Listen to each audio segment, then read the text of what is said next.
प्यारे बच्चों, विगत छंदों में हमने देखा कि श्रद्धा मन में जीवन के प्रति आशा के भाव भरती हैं। उन्हें जीवन के प्रति सकारात्मक सोच रखने के लिए प्रेरित करती हैं और इसी परिप्रेक्ष्य में वो कहती हैं कि हे मनस्वी, आप इस सृष्टि के विनाश के कारण जिस मना स्थिति से गुजर रहे हैं, जिस दीन और अवसाद की स्थिति से गुजर रहे हैं, वो स्थिति शीघ्र ही समाप्त होने वाली है, क्योंकि आपके मन में दया, करुणा, प्रेम और जो आशा के भाव हैं वो तरल अवस्था में है और वे भाव शीघ्र ही जागृत हो जाएंगे। आपकी ये दीन अवस्था, ये अवसाद की स्थिति समाप्त हो जाएगी और यदि आप प्रयास करें तो जीवन के प्रति आप पुनः आशान्वित हो सकते हैं और जो है जीवन को सकारात्मक दृष्टि से देख सकते हैं।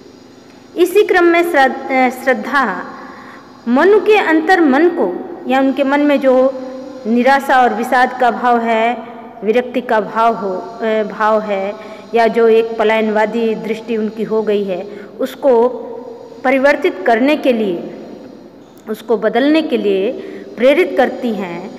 और इसमें जीवन का दर्शन भी समझाया गया है और ये भी श्रद्धा के माध्यम से कवि ने ये भी दर्शाया है कि परिवर्तनशीलता सृष्टि का शाश्वत नियम है। जड़ हो या चेतन, निरंतर उसमें परिवर्तन होता रहता है।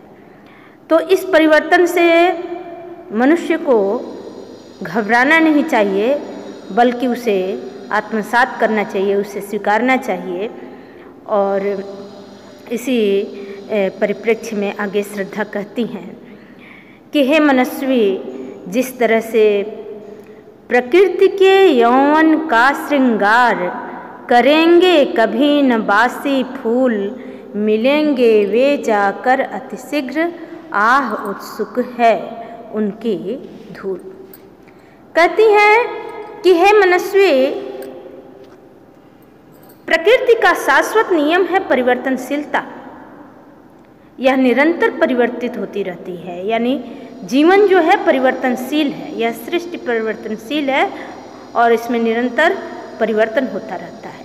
एक उदाहरण देते हुए कहती हैं कि जिस तरह से प्रकृति रूपी नायिका का श्रृंगार कभी भी बासी फूलों से नहीं होता, यानी कहना क्या चाहती है कि जिस तरह से प्रकृति की शोभा कभी भी बासी या मुरझाए फूलों से नहीं होती। जो पुष्प आज खिले हैं उससे प्रकृति की शोभा बढ़ती है और जो मुरझा गए हैं कि मिलेंगे वे जाकर अति शीघ्र, आह उत्सुक है उनकी धूल। कि जो मुरझाए हुए पुष्प हैं, मुरझाए हुए पुष्पों से या बासी पुष्पों से बाग वन उपवन की सुंदरता नहीं बढ़ती, बल्कि उन मुरझाए हुए पुष्पों का तो बस एक ही परिणाम होता है कि वो अंततः धूल में मिल करके अपने अस्तित्व को समाप्त कर देते हैं। उसी तरह से जीवन भी परिवर्तनशील है और इसमें निरंतर जो है परिवर्तन होता रहता है। इसलिए मानव को अपने निराशा के भाव और अकर्मण्यता के भाव को त्याग करके आशा और उद्यम के सहारे अपने जीवन को सार्थक बनाना चाहिए। इसीलिए कहती हैं कि प्रकृति के यौवन का श्रृंगार करेंगे कभी न बासी फूल, मिलेंगे वे जाकर अतिशीघ्र, आह उत्सुक है उनको धूल। कि जिस तरह से मुरझाए हुए पुष्प जो है वो धूल में या मिट्टी में मिल करके अपने अस्तित्व को समाप्त कर लेते हैं, उनका एक यही परिणाम होता है और उनकी जगह पर नए पुष्प आ जाते हैं और उससे प्रकृति की शोभा बढ़ती है। इसी तरह से जीवन भी है। मानव जीवन में भी इसी तरह से निरंतर परिवर्तन होते रहते हैं। इसलिए मनुष्य के अंदर निराशा के भाव नहीं आने चाहिए, उसे पलायनवादी दृष्टि नहीं रखनी चाहिए, बल्कि उसे निरंतर आशा के साथ और नए उत्साह के साथ कर्मठ बनते हुए जीवन में आगे बढ़ना चाहिए। तो रस की दृष्टि से इसमें संत रस है। इसी क्रम में हम आगे के 2 छंदों को और पढ़ेंगे और फिर इसकी साहित्यिक विशेषताओं को जानेंगे। देखें, एक तुम यह विस्तृत भूखंड प्रकृति वैभव से भरा अमंद, कर्म का भोग भोग का कर्म, यही जड़ चेतन का आनंद। अकेले तुम कैसे असहाय यजन कर सकते तुच्छ विचार, तपस्वी आकर्षण से हीन कर सके नहीं आत्मविस्तार। श्रद्धा आगे मन को प्रेरित करते हुए कहती हैं कि मन को कर्मयोगी बनाने के लिए प्रेरित कर रही हैं कि वो कर्मयोगी बने, अपने मन से निराशा के भाव को त्याग दें और अपने जीवन में आगे बढ़ें। तो मन को समझाते हुए वो कहती हैं कि हे तपस्वी, कि एक तुम विस्तृत भूखंड प्रकृति वैभव से भरा अमंद। कहती हैं कि हे तपस्वी, एक ओर तुम हो कि बस निराशा और असफलता की ही बातें करते हो, और दूसरी तरफ यह प्रकृति है जो संपूर्ण वैभव के साथ शोभायमान हो रही है या संपदाओं से परिपूर्ण है, जो हमें नित्य आशाओं और उत्साह से भरकर कर्मवीर बनने के लिए प्रेरित कर रही है। यानी कहना चाहती हैं कि देखो, इस संपूर्ण सृष्टि का विनाश हुआ था, जिसमें क्या जड़ क्या चेतन सबका विनाश हो गया था। मनुष्य से लेकर पेड़ पौधे, नदी, झरने, पर्वत, पहाड़, पशु पंछी सब कुछ नष्ट हो गए, लेकिन पुनः जीवन का आरंभ हुआ। यह प्रकृति अब फिर से हरी भरी हो गई है, अब फिर से जो है संपूर्ण संपदाओं से परिपूर्ण हो गई है और अपना काम वह पूरी तन्मयता के साथ कर रही है, पूरी निष्ठा के साथ कर रही है। और एक तुम हो जो अभी भी उस निराशा और विषाद से ग्रसित हो और अकर्मण्य बने हुए हैं। इसीलिए कह रही हैं कि एक तुम यह विस्तृत भूखंड प्रकृति वैभव से भरा अमंद, कि एक तुम हो जो कि पलायनवादी सोच को रखते हो या निराशावादी सोच से ग्रसित हो, और एक तरफ यह प्रकृति है जो संपूर्ण संपदाओं से परिपूर्ण है और जो है अपना कार्य पूरे निष्ठा के साथ। प्रकृति का यहाँ पर मानवीकरण भी किया गया है कि प्रकृति कभी आधे अधूरे मन से काम नहीं करती, कि विनाश इसका भी हुआ था लेकिन पुनः जो है जीवन का प्रारंभ हुआ। जो पेड़ पौधे भले ही ये अचेतन है तो क्या है, लेकिन ये सब अपना कार्य अपनी गति से और अपनी निष्ठापूर्वक कर रहे हैं। और इस तरह से यह प्रकृति हमें नित्य प्रति आशाओं और उत्साह से भरकर कर्मवीर बनने के लिए प्रेरित कर रही है।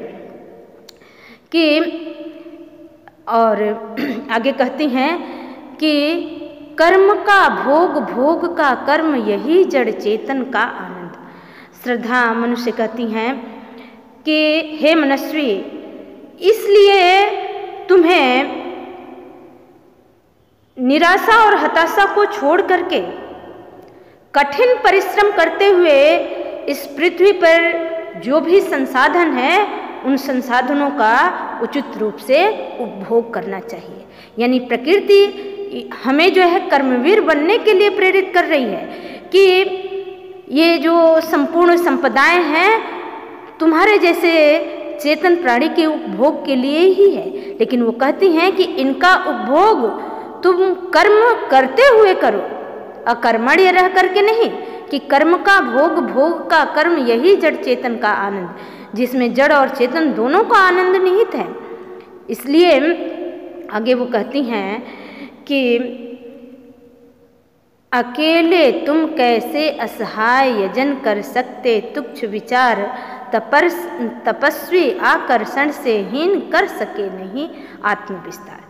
श्रद्धा मन को समझाते हुए कहती हैं कि जब मनुष्य कर्मठ बन करके और निष्काम भाव से जब अपने कर्म को करता रहता है तो निश्चित तौर पे वह जीवन में आनंद की प्राप्ति करता है और उसके माध्यम से जड़ और चेतन दोनों को आनंद की प्राप्ति होती है। वो कहती हैं कि मनुष्य जो है अपने कर्म के अनुसार ही फल की प्राप्ति करता है और इस तरह से उसे निष्काम कर्मयोगी बन करके फल की चिंता न करते हुए निरंतर अपने कर्म में रत रहना चाहिए। आगे वो कहती हैं कि जब मन को समझा रही हैं तो इसमें के कुछ छंद बीच में रहे हैं। आगे जब मन कहते हैं कि मैं अकेला हूँ, मैं कैसे ये काम कर सकता हूँ, तो मन को समझाते हुए कहती हैं कि अकेले तुम कैसे असहाय यजन कर सकते तुच्छ विचार। कहते हैं श्रद्धा मन को समझाते हुए कि तुम्हारा यह कहना कि मैं अकेला हूँ, असहाय हूँ और मैं कैसे जो है पुनः मानव सभ्यता का निर्माण कर सकता हूँ, तो वो कहती हैं कि तुम्हारी यह सोच जो है यह बिल्कुल निराशावादी सोच है। और वो कहती हैं कि तुम ही सोचो, क्या तुम्हारे द्वारा अकेले किया गया यह यज्ञ कर्म सफल हो पाएगा?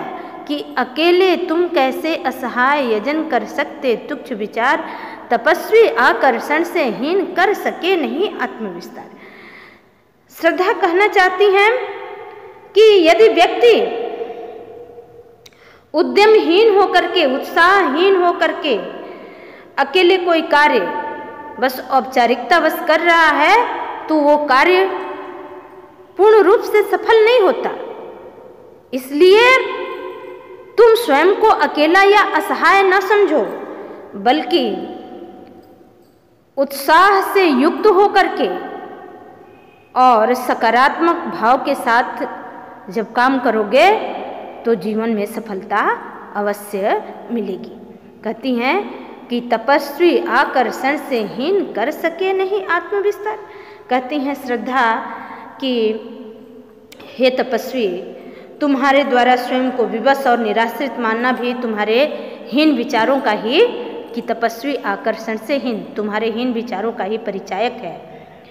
और सच तो यह है कि दीनहीन विचारों से युक्त होकर अगर व्यक्ति कार्य करेगा तो वो कभी भी आत्मविस्तार नहीं कर पाएगा।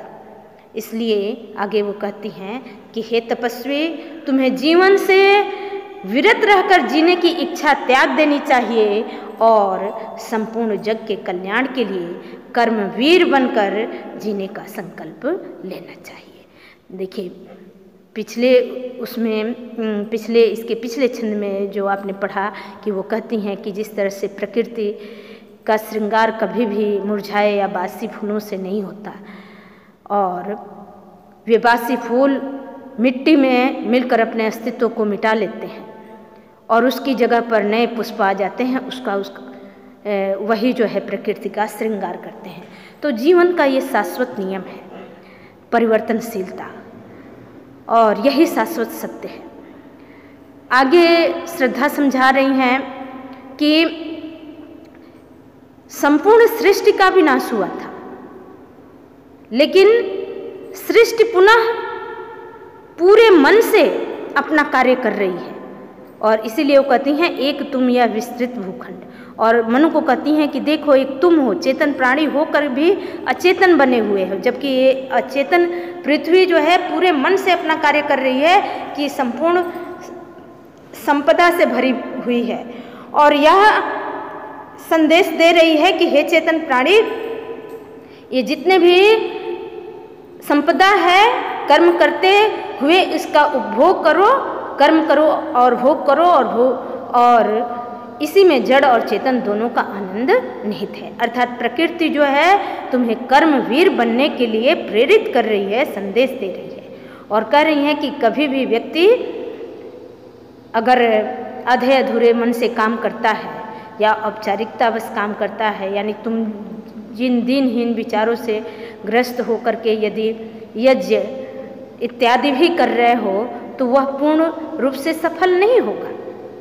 तो अपने मन से निराशा भरी बातों को त्याग करके और जीवन के प्रति आसान्वित हो जाओ, या संसार के कल्याण के लिए कर्मवीर बनकर जीने का संकल्प लो। तो जीवन का दर्शन समझाया गया है इसमें, इसलिए जो है रस की दृष्टि से शांत रस है, छंद की दृष्टि से श्रृंगार या प्रसाद छंद है, और जैसे और इसमें जो अलंकार है, अलंकारों की दृष्टि से इसमें अनुप्रास भी है, और इसके अतिरिक्त मानवीकरण है, रूपक है, लक्षणा शब्द शक्तियाँ हैं, प्रबंधात्मक शैली है, और जैसे कुछ कठिन शब्दों के अर्थ है, जैसे वैभव, वैभव शब्द है तो वैभव यानी सौंदर्य, अमंद यानी प्रयत्नशील या प्रकाशवान, जड़ यानी अगतिशील, चेतन यानी सजीवता, असहाय यानी असहाय का अर्थ होता है निराश्रित, यजन यानी यज्ञ, यजन कर सकते तुच्छ विचार, यज्ञ, तुच्छ यानी अधम या निम्न, आत्मविस्तार यानी आत्म उन्नति। तो ये कठिन शब्दों के अर्थ हो गए।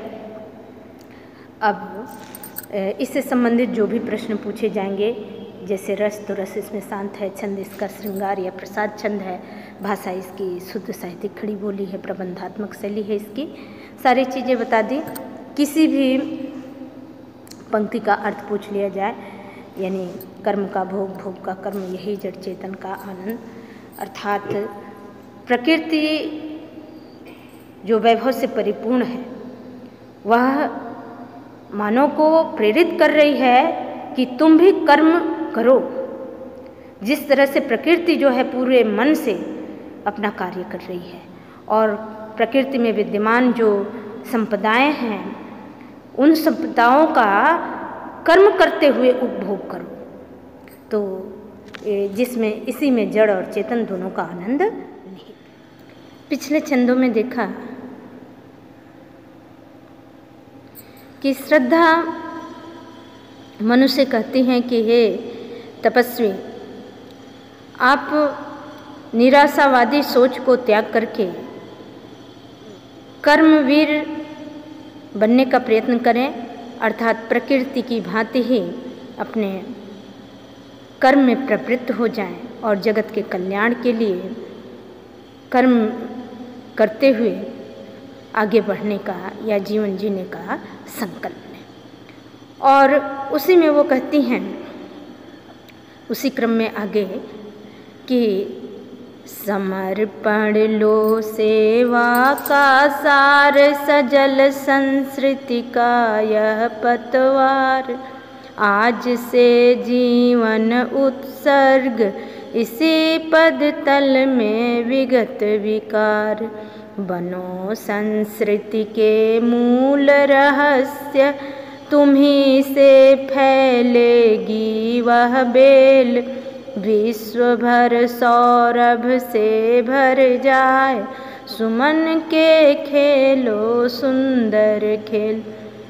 श्रद्धा कहती हैं कि हे तपस्वी, यदि आप स्वयं को अकेला या असहाय समझते हैं और आप ये समझते हैं कि मैं अकेला कैसे काम कर सकता हूँ, तो आज से मैं अपना जीवन मानवता के सेवा के लिए, मानवता के कल्याण के लिए या पुनः मानवीय सभ्यता के नवनिर्माण के लिए आपके चरणों में समर्पित कर रही हूँ कि समर्पण लो सेवा का सार, सजल संस्कृति का यह पतवार। कि कहती हैं श्रद्धा कि हे तपस्वी, मैं मानवता के कल्याण के लिए स्वयं को आपके चरणों में इसी पदतल में विगत विकार यानी आपके चरणों में समर्पित करती हूँ। इसलिए मैं चाहती हूँ कि आप अपने निराशावादी सोच को या अपने हताशा और निराशा को त्याग करके कर्म में प्रवृत्त हो जाएं और हम दोनों मिल करके इस जगत का कल्याण करें और पुनः नव मानव सभ्यता का निर्माण करें। कहती हैं समर्पण लो सेवा का सार, सजल संस्कृति का यह पतवार। कि मेरा यह जो समर्पण है वो इस जलमग्न जो संसार है, जो समस्याओं से ग्रस्त है, तो इस जलमग्न संसार या समस्याओं से ग्रस्त संसार के लिए पतवार बनकर लोक कल्याण में सहायक बनेगा। यानी जिस तरह से जो नाव होती है जो कि जल में चलता है, तो नाव में जो स्थान पतवार का है, यानी पतवार का एक महत्वपूर्ण स्थान होता है जो जल को चीरते हुए उसे आगे बढ़ने के लिए जो है आगे बढ़ने में सहायक होती है या सहायता प्रदान करती है। ठीक उसी तरह से श्रद्धा कहती हैं कि हे मनस्वी, आप अपने दीनहीन विचारों को त्याग करके और नए ओज और उत्साह के साथ सृष्टि के जो शाश्वत नियम है उसको स्वीकार करते हुए और जीवन में आगे बढ़ें। और मैं आपका इस कार्य में उसी तरह से सहायता दूंगी संसार के कल्याण के लिए जिस तरह से नाव में पतवार जो है उसको आगे बढ़ने के लिए सहायता प्रदान करती है। उसी तरह से मैं भी जगत के कल्याण के लिए आपका साथ दूंगी और अपना जीवन जगत के कल्याण के लिए आपके चरणों में समर्पित कर रही हूँ। तो श्रद्धा कह रही हैं कि सजल संस्कृति का यह पतवार, वो कह रही हैं कि हाँ, इस तरह से हम दोनों ही मिलकर के संपूर्ण मानव जाति की सेवा कर सकेंगे। और इस प्रकार यदि आप मुझे अपनी जीवन संगिनी के रूप में स्वीकार कर लेते हैं तो मैं जीवन भर आपका साथ देकर अपने कर्तव्यों का पूर्णतः जो है निर्वहन करूंगी। कि आज से यह जीवन उत्सर्ग इसी पदतल में विगत विकार, कि आज से मैं अपना जीवन आपके चरणों में उत्सर्ग करती हूँ जिससे हम दोनों मिलकर मानवता की सेवा कर सके, इस सृष्टि के क्रम को आगे बढ़ाने में योगदान दे सके। श्रद्धा कहना चाहती हैं कि मन को प्रेरित कर रही हैं कि यदि जो है मनु श्रद्धा को अपना लेते हैं तो पुनः मानव सभ्यता का या एक चैतन्य प्राणी के जीवन का क्रम जो है शुरू हो जाएगा।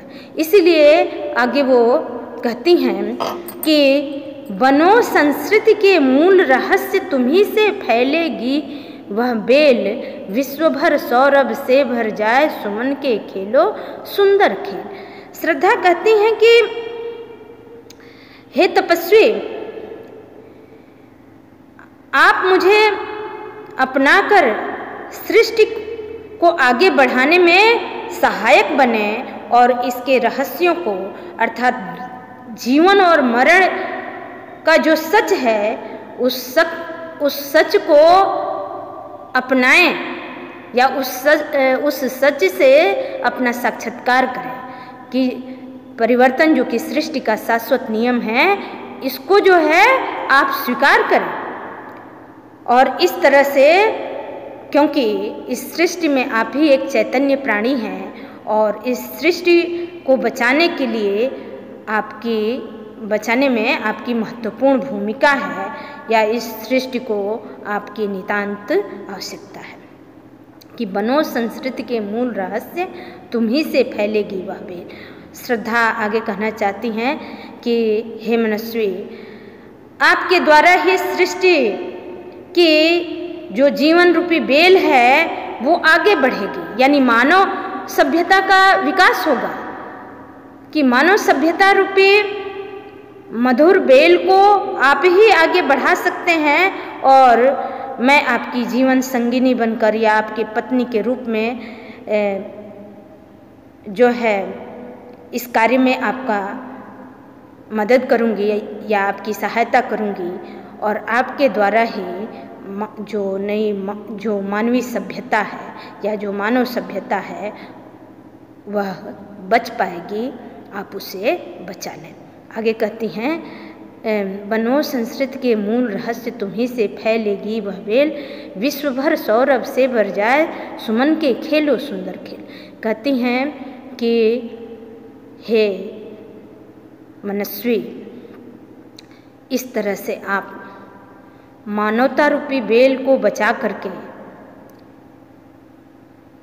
नई मानवीय सभ्यता का निर्माण करेंगे, तो उससे उत्पन्न जो आपके वंशज होंगे उनके यश रूपी सुगंध से यह संपूर्ण संसार सुशोभित होगा, सुवासित होगा, कि विश्व भर सौरभ से भर जाए सुमन के खेलो सुंदर खेल। यहाँ देखिए, सौरभ यानी सुगंध और सुमन यानी यहाँ सुमन से आशय है, यानी वो कहती हैं कि बनो संस्कृत के मूल रहस्य तुम्ही से फैलेगी वह बेल। वो कहती हैं कि हे तपस्वी, आप मुझे अपनी जीवन संगिनी के रूप में अपनाएं, और इस तरह से हम दोनों मिलकर के नई मानव सभ्यता का निर्माण करेंगे। और जिस तरह से किसी लता में जो है या किसी बेल में जो है पुष्प निकलते हैं, वो पुष्प अपनी शोभा और अपनी सुषमा और अपने सुवास से उस वातावरण को सुवासित करती है, इसी तरह से हम दोनों से उत्पन्न जो नई मानवीय सभ्यता होगी वह जो है अपने सुकर्मों के सौंदर्य से इस जगत को आलोकित करेगी या इस जगत के सौंदर्य को बढ़ाएगी, और अपने यश रूपी सुगंध से इस संसार को जो है पुनः सुवासित करेगी। इसलिए आप इस मानव सभ्यता या मानव जीवन रूपी बेल को सूखने से बचा लें, और इस तरह से सुमन के खेलो सुंदर खेल, और इस तरह से सृष्टि के सुंदर खेलों को खेलने से संपूर्ण विश्व मानव रूपी सुगंधित पुष्पों से सुवासित हो उठेगा, और प्रकृति पुनः जो है आनंदित होकर के खुशी से झूमने लगेगी। तो इस तरह से श्रद्धा मन को मानव जीवन के प्रति आशान्वित कर रही हैं और उन्हें कर्म में प्रवृत्त होने के लिए पुनः प्रेरित कर रही हैं। रस की दृष्टि से संयोग श्रृंगार रस भी है, जीवन का एक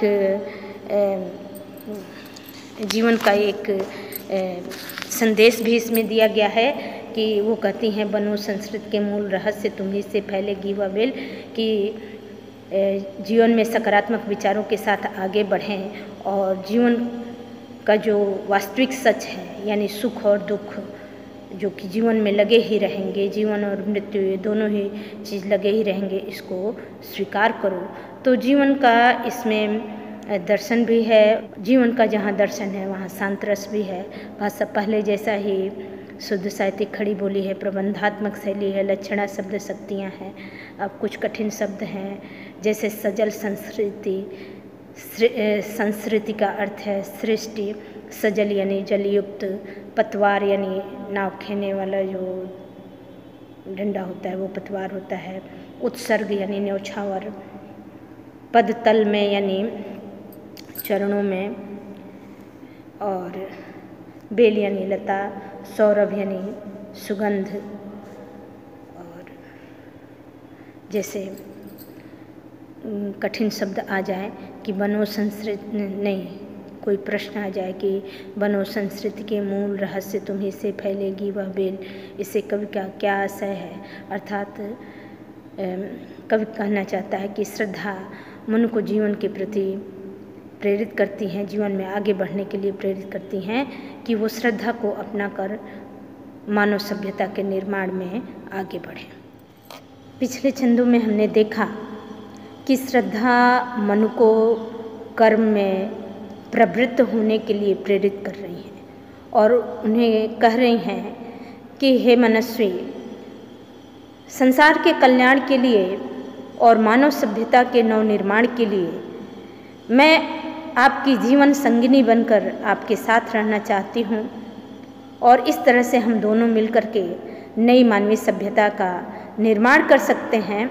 इसलिए हे मनस्वी, मानव सभ्यता रूपी बेल को सूखने से आप बचा लें। यदि हम दोनों मिलकर मानव सभ्यता का निर्माण करें तो हमारे जो वंशज रूपी पुष्प इस मानव सभ्यता रूपी बेल में खिलेंगे तो वो अपनी सौरभ अर्थात अपनी सुगंध से, अपने सुकर्मों से या अपने यश रूपी सुगंध से संपूर्ण संसार को सुवासित करेंगे और अपने सुकर्म के आकर्षण से सबको आनंद प्रदान करेंगे। इसीलिए वो आगे इसी क्रम में कहती हैं कि हे मनस्वी, देखो यह जो विधाता है यानी जो ईश्वर है वह एक कल्याणकारी वरदान दिया है हमारे लिए कि हम दोनों ही मिलकर पुनः मानव सभ्यता का निर्माण करें। इसीलिए वो कहती हैं कि और क्या तुम सुनते नहीं विधाता का मंगल वरदान। कहती हैं कि हे मनस्वी, तुमने इस संसार की रचना करने वाले विधाता का कल्याणकारी वरदान नहीं सुना,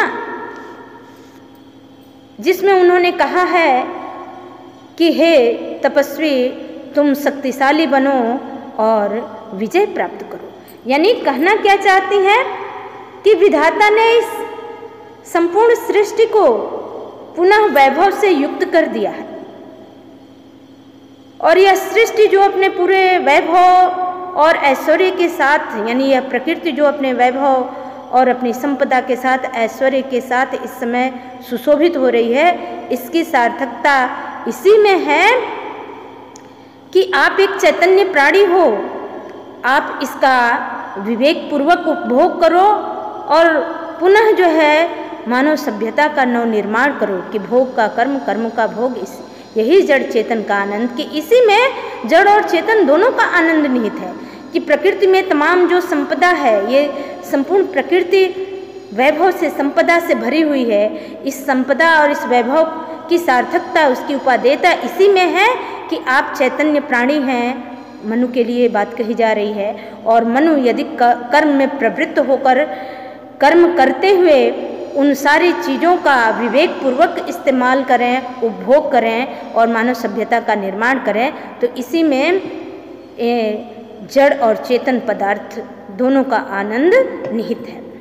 इसीलिए कह रही हैं कि श्रद्धा, कि तुमने विधाता के मंगलमय या कल्याणकारी वरदान को नहीं सुना कि जिसमें उन्होंने कहा कि हे मनस्वी, तुम शक्तिशाली बनो और विजयी बनो, शक्तिशाली होकर के विजय प्राप्त करो, अर्थात अपने मन की दुर्बलता को त्याग कर कर्म में प्रवृत्त हो जाए। देखें यहाँ पर श्रीमद् भगवत गीता का जो श्री कृष्ण ने अर्जुन को उपदेश दिया था, दोनों की साम्यता यहाँ दिखाई जा रही है या दिखाई दे रही है कि जिस तरह से श्री कृष्ण ने अर्जुन को कर्म में प्रवृत्त होने के लिए प्रेरित किया था, श्रद्धा भी इसी तरह से मनु को कर्म में प्रवृत्त होने के लिए प्रेरित कर रही हैं कि प्रकृति, मानव जीवन के लिए जितनी भी आवश्यक चीज़ें हैं इस प्रकृति में विद्यमान है और मनु भी हैं, श्रद्धा भी हैं। अगर मनु अपने दुर्बल विचारों को त्याग कर, दीनहीन विचारों को त्याग कर कर्म में प्रवृत्त हो जाते हैं तो पुनः जो है मानव सभ्यता का निर्माण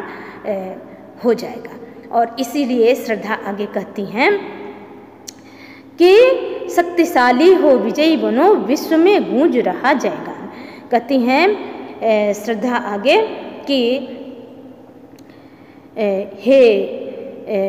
हे तपस्वी, इस तरह से आप एक देवपुत्र हैं और इस नई सृष्टि के विकास करने के लिए आप तैयार हो जाएं। डरो मत अरे अमृत संतान, अग्रसर है मंगलमय वृद्धि।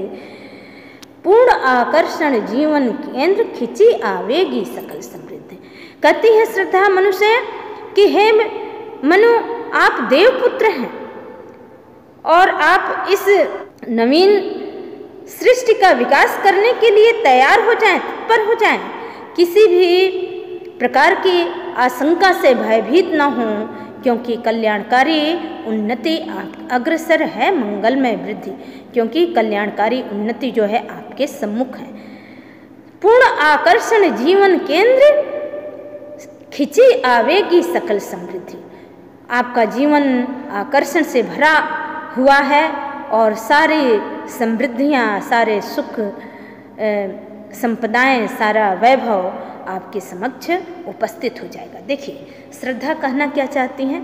कहती हैं कि हे तपस्वी, आप जीवन के जो नकारात्मक पक्ष हैं, यानी सुख के साथ जो दुख है, जीवन के साथ जो मृत्यु है, तो इन सब चीज़ों से घबराए नहीं, ये जीवन का शाश्वत सत्य है। इसीलिए वो कहती हैं कि सबसे पहले तो आप जीवन का जो रहस्य है, यानी जो द्वंद्वात्मक स्थिति है, उससे अपना साक्षात्कार करें, उसको स्वीकार करें, आत्मसात करें कि ये शाश्वत सत्य है और ये होगा ही। और इस तरह से उन दुखद पक्षों से बिना घबराए, उससे बिना डरे जीवन में आगे बढ़ें।